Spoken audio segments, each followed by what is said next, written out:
Hello friends, आपणा सर्वांचं Supriya coding या यूट्यूब चॅनलमध्ये स्वागत आहे।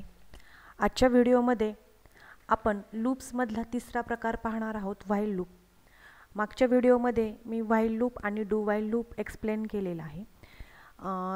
तर तुम्हाला व्हाईल लूप आणि डू व्हाईल लूपबद्दल इन्फॉर्मेशन पाहिजे असेल तर तुम्ही चॅनलला व्हिजिट करून तुम्ही पाहू शकता। तर आज आपण फॉर लूप पाहणार आहोत।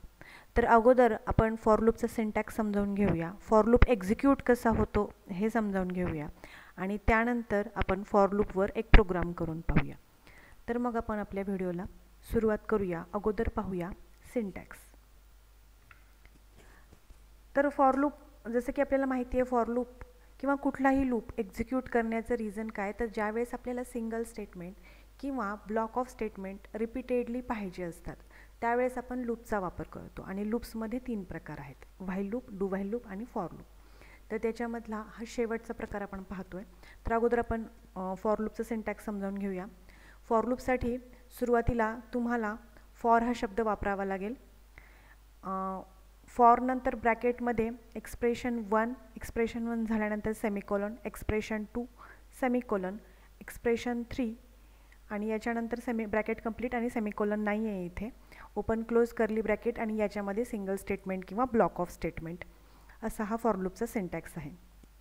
तर यामध्ये आपल्याला लक्षात ठेवण्याची गोष्ट असं आहे की प्रत्येक फर्स्ट एक्सप्रेशन नंतर सेमिकोलन आहे, सेकंड एक्सप्रेशन नंतर पुन्हा सेमिकोलन आहे। तर हे जर आपण एक एक्झाम्पल घेऊन बघायचं म्हटलं तर इथे एक्झाम्पल पण आपण पाहतोय की फॉर ब्रॅकेटमध्ये i is equal to 1, i is less than or equal to 10, i plus plus. म्हणजे एक्सप्रेशन 1 काय असेल तर एक्सप्रेशन 1 हे असतं इनिशियलायझेशन ऑफ व्हेरिएबल, म्हणजे एक व्हेरिएबल घेऊन आपण त्याला व्हॅल्यू इनिशियलाइज करतो। सेकंड एक्सप्रेशनमध्ये असते कंडिशन, आपण इथे कंडिशन चेक करतो आणि लास्ट जे एक्सप्रेशन 3 असतं त्याच्यामध्ये मॉडिफिकेशन ऑफ व्हेरिएबल, असे तीन एक्सप्रेशन आपण फॉर लूपमध्ये यूज करतो। तर याचं एक्झिक्यूशन कसं असतं तर आपण सुरुवातीला इथे इनिशियलाइज केल्यानंतर व्हेरिएबल कंडिशन चेक केली जाते। फॉर एक्झाम्पल i ची व्हॅल्यू 1 आहे, तर इथे फॉर लूपमध्ये काय होईल, 1 is less than or equal to 10 condition check केली जाईल आणि जर कंडिशन ट्रू झाली तर फॉर लूपमधल्या ज्या काही लाईन्स असतील त्या एक्झिक्यूट होतील। त्यानंतर मॉडिफिकेशन होईल व्हेरिएबलमध्ये, i ची व्हॅल्यू इन्क्रीमेंट होईल, आपण इथे इन्क्रीमेंट ऑपरेटर वापरलेला आहे। व्हॅल्यू इन्क्रीमेंट होईल, आपली i ची व्हॅल्यू सुरुवातीला 1 होती ती आता 2 होईल आणि नंतर पुन्हा ही कंडिशन जी आहे ती चेक केली जाईल। i ची व्हॅल्यू आता 2 होईल तर इथे कंडिशन चेक केली जाईल की 2 is less than or equal to 10, पुन्हा कंडिशन ट्रू होईल, पुन्हा या लाईन्स एक्झिक्यूट होतील।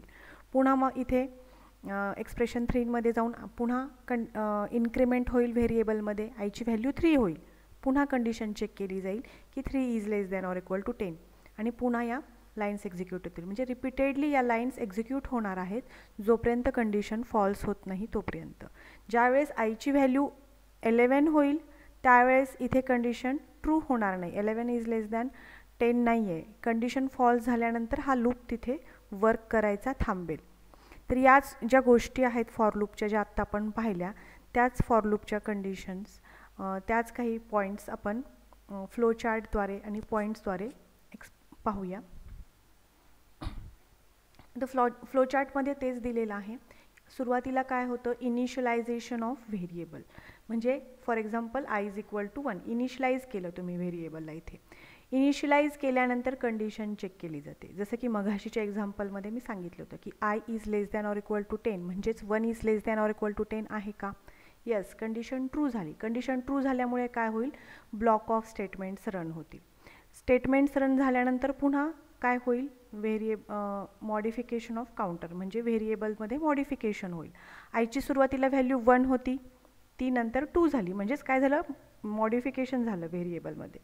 पुन्हा मग काय केली जाईल, कंडिशन चेक केली जाईल, कंडिशन ट्रू झाली तर ब्लॉक ऑफ स्टेटमेंट्स रन होतील, पुन्हा मॉडिफिकेशन होईल व्हेरिएबलमध्ये, पुन्हा कंडिशन चेक केली जाईल। हा जो लूप आहे तो कंटिन्युअसली एक्झिक्यूट होत राहील जोपर्यंत कंडिशन फॉल्स होत नाही आणि ज्यावेळेस कंडिशन फॉल्स होईल त्यावेळेस तो लूपच्या बाहेर येईल।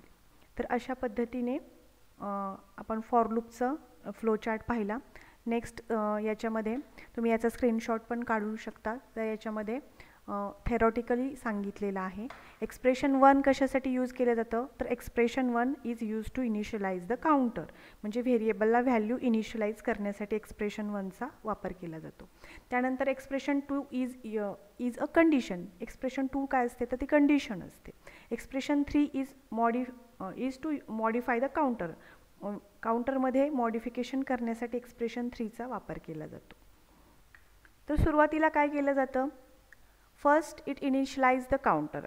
काउंटरला इनिशियलाइज केलं जातं. Then checks the condition. पुन्हा कंडिशन चेक केली जाते. If the condition is met, म्हणजे कंडिशन जर ट्रू झाली, if the condition is met, then it executes a single statement or block of statement. ज्या काही फॉर लूपमध्ये तुमच्या स्टेटमेंट असतील, एक किंवा ब्लॉक ऑफ स्टेटमेंट्स असतील, तर त्या एक्झिक्यूट होतील. आणि आफ्टर एक्झिक्युटिंग, जेव्हा त्या स्टेटमेंट्स एक्झिक्यूट होतील, एक्सप्रेशन 3 मॉडिफाईज द काउंटर. तर जो व्हेरिएबल आहे त्याच्यामध्ये काय होईल, मॉडिफिकेशन होईल आणि नंतर पुन्हा कंडिशन चेक केली जाईल. Then it again checks the condition, and if the condition is true, block of statements are executed continuously until the condition is false. जोपर्यंत कंडिशन फॉल्स होत नाही तोपर्यंत या पुन्हा याचं एक्झिक्युशन होत राहील. तर आता आपण काय पाहिलं, तर फॉर लूपचा सिंटॅक्स पाहिला, फ्लोचार्ट पाहिला आणि त्याचे काही पॉईंट्स पाहिले. तर आपण आता एका प्रोग्रामद्वारे फॉर लूप कसा एक्झिक्यूट होतो हे प्रॅक्टिकली पाहणार आहोत. तर प्रोग्राममध्ये आपण कुठल्याही नंबरचा टेबल कसा प्रिंट करायचा हे पाहणार आहोत. तर मग चला आपण आता आपल्या प्रोग्रामला सुरुवात करूया. तर आपण प्रोग्राम पाहणार आहोत. प्रोग्रामचं नेम आहे program to find table of a number. म्हणजे जो काही नंबर तुम्ही एंटर कराल त्याचा टेबल कसा फाइंड करायचा हा प्रोग्राम आपण करणार आहोत. तर त्यासाठी सुरुवातीला आपण घेतल्या हेडर फाइल्स. आपल्याला या 2 लाईन्स कंपल्सरी घ्याव्या लागतात, कारण की काही प्रीडिफाईंड फंक्शन्स असतात ते आपल्याला आपल्या प्रोग्राममध्ये यूज करता यावे यासाठी आपण या प्रीडिफाईंड हेडर फाइल्स घेतो. मेन फंक्शनमध्ये आता आपण एक व्हेरिएबल घेऊया. For example i, clear screen, for i is equal to 1, i is less than or equal to 10, i plus plus, printf %d /n. आता इथे तुम्हाला ज्या नंबरचा टेबल पाहिजे आहे तो नंबर, फॉर एक्झाम्पल मला 5चा टेबल पाहिजे आहे, 5 × I. एक्झिक्यूट कसा झाला, एक वेळेस हा प्रोग्राम मी रन करून घेते आणि प्रोग्राम रन केल्यानंतर याचं एक्झिक्युशन कसं झालं हे एक्सप्लेन करते. तर आपला प्रोग्राम एक्झिक्यूट झालेला आहे. तर आपण मेन फंक्शनमध्ये काय केलेलं आहे, सुरुवातीला एक आय नावाचा व्हेरिएबल घेतलेला आहे. त्यानंतर आपल्याला आउटपुट क्लिअर स्क्रीनवरती हवं आहे म्हणून क्लिअर स्क्रीन हे प्रीडिफाईंड फंक्शन यूज केलं.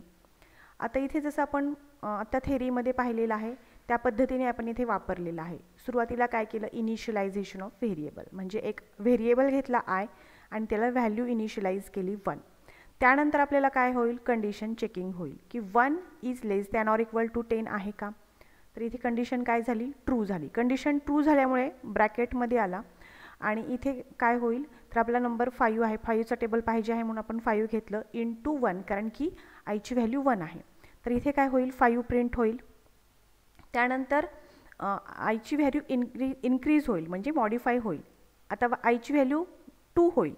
पुन्हा कंडिशन चेक केली जाईल की 2 is less than or equal to 10 आहे का. कंडिशन पुन्हा ट्रू झाली. मग इथे काय होईल, 5 × 2 म्हणजे 10 नेक्स्ट लाईनला प्रिंट होईल, कारण आपण इथे /n यूज केलेला आहे.